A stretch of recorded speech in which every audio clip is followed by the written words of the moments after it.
Have you ever tried cooking a restaurant dish at home and felt disappointed with the result? Same recipe, same ingredients, but something is always missing. The truth is, restaurants don't win because of recipes. They win because of how they cook. Let's break it down. Point 1. Heat is controlled, not rushed. In most home kitchens, heat is either too low or too aggressive. Restaurants use heat with intention. They let pans get hot when needed and lower temperatures when control matters. That's how food develops flavor without burning or drying out. Heat is not about speed. It's about timing.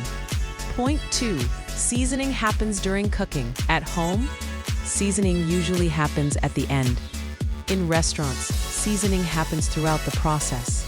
Salt changes texture, moisture, and flavor development. Used at the right moment, it makes food taste deeper and more balanced. Butter, oil, and fats are not added randomly. Restaurants use fat at specific moments to carry flavor and improve texture. It's not about adding more fat. It's about adding it at the right time.